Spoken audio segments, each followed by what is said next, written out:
ખાસ કાર્યક્રમ વાનગી શોમાં આપનું સ્વાગત છે અને હું છું આપની સાથે આપની દોસ્ત હિરલ.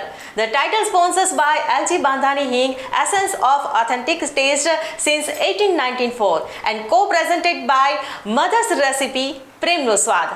તો આજે મંતવ્ય ન્યૂઝના રસોડે વાનગી કાર્યક્રમમાં આજે બનારસને આપણે પ્રેઝન્ટ કરવા જઈ રહ્યા છીએ. આપણી સાથે બનારસના એક ખાસ મહેમાન આપણી સાથે જોડાઈ ગયા છે, જેઓ એક એવી વાનગી આપણી સાથે શેર કરવાના છે કે જે વાનગીથી બનારસની શુભ શરૂઆત થાય છે અને શિયાળામાં પણ આ વાનગી ખૂબ જ વખણાય છે. તો આપણે સૌથી પહેલા ભાવનાબેનનું સ્વાગત કરીએ. આપણી સાથે જોડાયેલા છે ભાવનાબેન શ્રીવાસ્તવ. ભાવનાબેન, સૌથી પહેલા તો મંતવ્ય ન્યૂઝમાં આપનું ખૂબ ખૂબ સ્વાગત છે. નમસ્તે. ભાવનાબેન, તમે બનારસના છો. બનારસની એક પારંપરિક વાનગી આજે આપણી સાથે શેર કરવાના છો. સૌથી પહેલા એ વાનગીનું નામ શું છે? અને चूड़ा मटर कहवाए. विंटर में सबसे ज़्यादा हम लोग खाते हैं क्योंकि मटर आती है, फ्रेश मटर होती है, उसका स्वाद बहुत अच्छा होता है सुबह नाश्ते में या शाम को चाय के साथ. तो ये वहाँ का बहुत ऑथेंटिक और विंटर स्पेशल जो है रेसिपी है.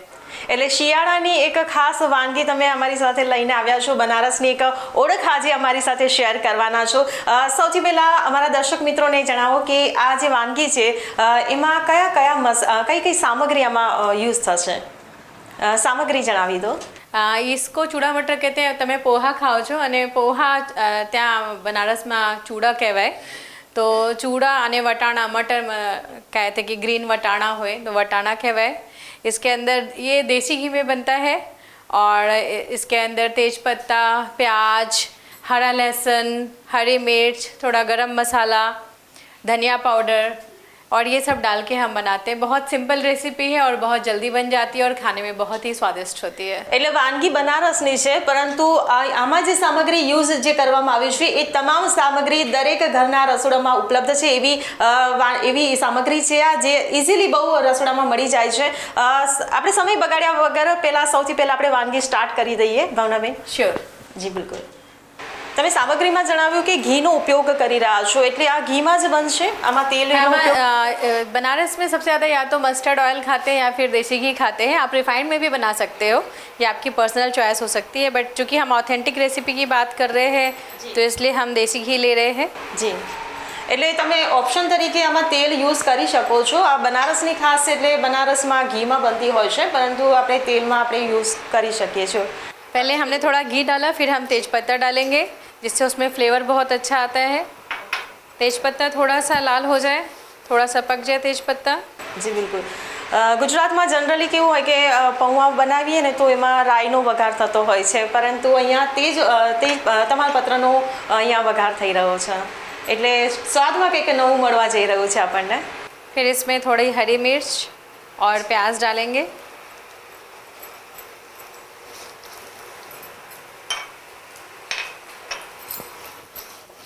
प्याज को थोड़ा ब्राउन होने तक हम भूनेंगे.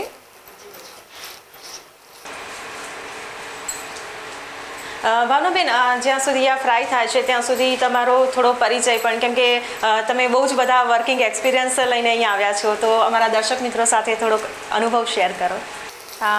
बेसिकली मैं एक स्कूल चलाती हूँ, छोटे बच्चों का प्ले स्कूल चलाती हूँ और मैं ब्लाइंड और स्पेशल लोगों के साथ काम करती हूँ. मैं रीजनल क्विज़न को बहुत प्रमोट करती हूँ અને मैं अचार सत्तू के साथ काफ़ी काम करती हूँ. तो मैं उन लेडीज़ के साथ काम करती हूँ जिनके बच्चे स्पेशल है तो वो घर से बाहर नहीं जा सकते, तो मैं उनको ट्रेन करती हूँ. वो प्रोडक्ट्स बनाते हैं, सत्तू वगैरह जो है वो ब्लाइंड और स्पेशली एबल्ड पीपल बनाते हैं.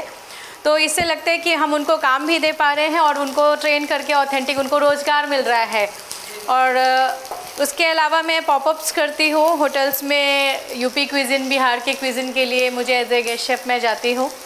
तो मेरा यही मानना है कि अपने जो हमारे जगह की चीज़ें हैं, चाहे हम गुजरात के तो गुजराती या फिर अगर यूपी के जहाँ के भी हैं, हमें अपनी रीजनल रेसिपीज़ को ज़िंदा रखना चाहिए.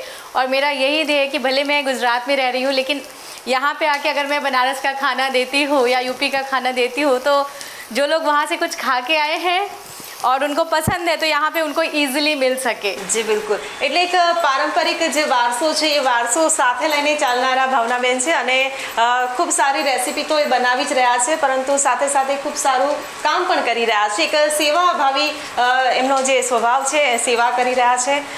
હવે શું આપણે અંદર એડ કરીશું? अब इसमें हम थोड़ा ये मटर डालेंगे. हरी मटर जो है वो डालेंगे। અચ્છા, આ જે મટર તમે નાખ્યા એ કાચા છે કે બાફેલા છે? કાચા। ઓકે, આપણે બાફેલા પણ યુઝ કરી શકાય આમાં?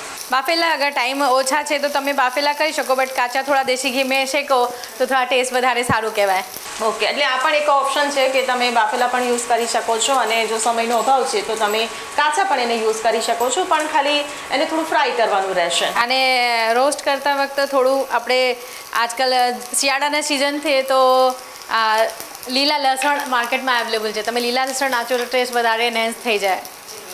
લીલું લસણ એક એવી સામગ્રી છે શિયાળાની કે કોઈ પણ સબ્જી હોય, કોઈ પણ વાનગી હોય જેમાં તમે આ લીલું લસણ નાખો ને એટલે એનો સ્વાદ કંઈક અલગ જ તરી આવતો હોય છે। અને 1-2 મિનિટ ઢાંકીને આપણે કૂક કરવું જોઈએ, ક્યાંથી કે સરખી રીતે કૂક થઈ જાય। આપણે પાણી નથી નાખતા આમાં। જી બિલકુલ, એટલે જે ઘી નાખ્યું છે એના આધારે જ ખાલી ફ્રાય કરવાનું છે। ઓકે, પણ ખાસ એ ધ્યાન રાખવાનું છે કે એ બળી ના જાય, કેમ કે ખાલી ઘીમાં જ છે, એમાં પાણીનો ઉપયોગ બિલકુલ નથી। જી બિલકુલ, તો તમે અમારી સાથે તો બનારસની આ રેસીપી શેર કરી રહ્યા છો। તમે એવું કહ્યું કે તમે બનારસના છો બેઝિકલી, પણ અત્યારે ગુજરાતમાં રહી રહ્યા છો, અમદાવાદમાં રહી રહ્યા છો। અમદાવાદની, ગુજરાતની કઈ એવી રેસીપી જે તમને મનગમતી હોય? મને ખીચું બહુ ગમે, મને હાંડવો બહુ ગમે, અને મારી છોકરીને તો ગુજરાતી દાળ બહુ જ ભાવે। જી બિલકુલ, તો જેમ તમે બનારસને અહીંયા ગુજરાતમાં પ્રેઝન્ટ કરી રહ્યા છો, એમાં ક્યારેક ગુજરાતની વાનગી પણ ત્યાં પ્રેઝન્ટ કરી હોય એવું કંઈ? ગુજરાતની વાનગી બધા ખમણ હોય, આ તો બધી જગા ઉપલબ્ધ છે અને બધા આને બહુ પસંદ કરે। તો ખમણ તો ચાહે તમે બનારસ જાઓ ત્યાં પણ તમે નાયલોન ખમણ તો મળતા જ હોય। અચ્છા, હા। તમને સૌથી વધારે શું ભાવે? મને સૌથી વધારે તો ખીચું ભાવે। એટલે ગુજરાતની જે ઓળખ છે આપણા ગુજરાતની, જે પાપડીનો લોટ જે કંઈ કહીએ છીએ, બનારસના આપણા જે મહેમાન છે એમને પણ ખૂબ ભાવે છે। અને થોડું ગરમ મસાલા આપણે એડ કરીએ। જનરલી આપણે અહીંયા ગુજરાતમાં જે પૌવા બને છે ને એમાં ગરમ મસાલો બહુ જ ઓછો યુઝ થતો હોય છે, રેર કેસમાં કોઈ યુઝ કરતું હોય। હા, અને આપણે થોડું ગરમ મસાલા નાખતો હોય અને થોડું ધનિયા પાવડર। અચ્છા, એમાં હળદર કે મરચું એવું કંઈ યુઝ નથી? લાલ ના, આપણે ગ્રીન ચીલી નાખતા હોઈએ, લાલ મરચું હળદર કશું નહીં। અચ્છા, થીમ એટલે ગ્રીન કલરની જ છે, એટલે લીલા વટાણા, લીલા ધાણા અને લીલું લસણ। તો થોડી શેકીને આપણે 1 મિનિટ થોડી મસાલા શેકીને અને પછી આપણે પોહા એડ કરી દઈએ। આ પૌવા જે પહેલેથી જ તમે પાણીમાં પલાળી રાખ્યા છે, એમાં કંઈ ખાસ ધ્યાન રાખવાનું કે બહુ પાણીનો ઉપયોગ વધારે કરવો? ના, જેવી રીતે આપણે પોહા માટે કરીએ સેમ પોહા આપણે બનાવીએ તો જૈસે થોડી દેર વોશ કરીને મૂકી દેવાય એવી રીતે। એટલે પલાળીને એને પાણી નિતારી લેવાનું છે। ચાળણીમાં તમે જે રીતે આપણે જનરલી કરતા હોઈએ છીએ, પલાળતા હોઈએ છીએ। બહુ જ દેખાઈ રહ્યું છે કે એક એક દાણો છૂટો છે।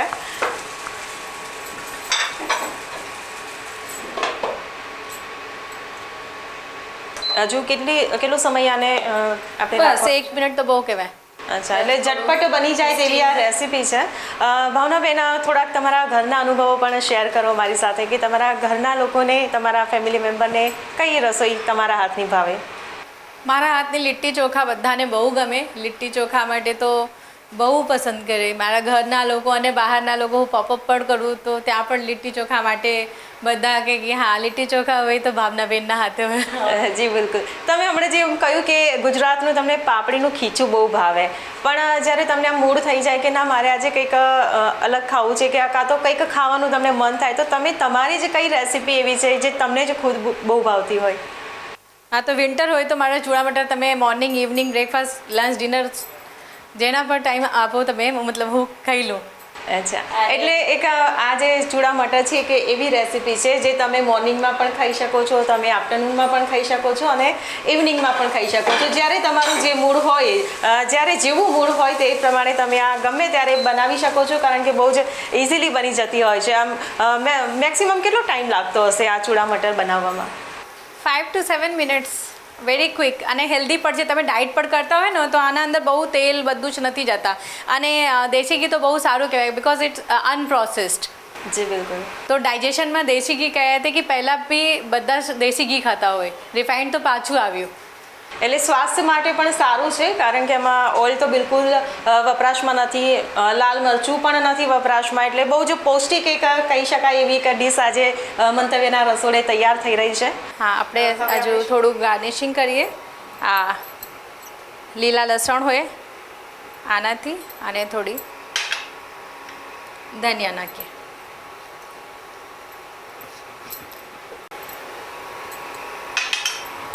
બસ આ રેડી થઈ ગઈ છે. બહુ જ ટૂંક સમયમાં, બહુ જ ઓછા સમયમાં એક રેસીપી તૈયાર થઈ ગઈ છે. ઝટપટ બની જાય એવી આ રેસીપી છે. તો હવે આપણે એને સર્વ કરીશું.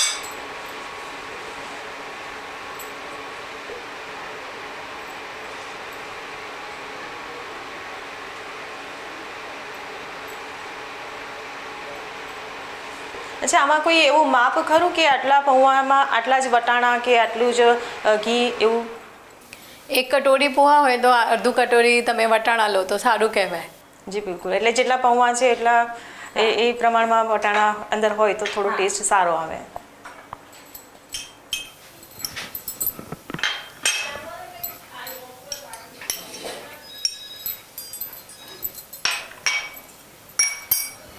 હા, તમે ચાખજો. તો મારા હાથમાં હવે છે બનારસની જે એક શુભ શરૂઆત જેનાથી થાય છે. સવાર જે બનારસમાં પડે છે આ નાસ્તાથી પડે છે, જેનું નામ છે ચૂડા મટર. જોઈને જ એવું મન થઈ જાય છે કે અત્યારે જ હું બધું ફિનિશ કરી દઉં. આટલા પ્રેમથી અને બહુ જ સરસ રીતે એમને બનાવી છે, બહુ જ ઓછા સમયમાં બનાવી છે, એટલે તમને પણ જ્યારે પણ મન થાય ત્યારે તમે આ રેસીપી કોઈ પણ સમયે બનાવી શકો છો. મારાથી હવે રહેવાતું નથી, એટલે મને પણ ટેસ્ટ કરવાનું મન થાય છે. તો જરા આપણે ચાખી પણ લઈએ કે ગુજરાત કરતાં બનારસની આ વાનગી અલગ કેવી રીતે પડે છે. જોઈને તો બહુ જ સરસ લાગી રહી છે. બહુ જ મસ્ત છે. ટેસ્ટ એનો બહુ જ સારો છે. વધારે મસાલા બિલકુલ નથી, અને મને એવું લાગતું હતું કે વટાણા કાચા છે તો કદાચ કાચા ના રહી જાય, પરંતુ બહુ જ એકદમ સરસ રીતે ફ્રાય થઈ ગયા છે, એટલે જરીક પણ કચાશ કે જે કરકરુંપણું જે આવવું જોઈએ નથી આવી રહ્યું. અને જે ધાણા અને જે લીલું લસણ નાખ્યું છે એનાથી જે સ્વાદ છે એ બહુ જ મસ્ત આવી રહ્યો છે. Thank you so much Bhavnaben, તમે આજે બનારસની એક વાનગી, એક પારંપરિક વાનગી અમારી સાથે શેર કરી. દર્શક મિત્રો, તમે પણ આ વાનગી જો તમને પસંદ આવી હોય તો ઝટપટથી તમે આ તમારા રસોડામાં તમામ સામગ્રી ઉપલબ્ધ છે, એટલે તમે ઝટપટથી બનાવી શકો છો. અને તમને આ વાનગી કેવી લાગી એ અમને ચોક્કસથી જણાવજો.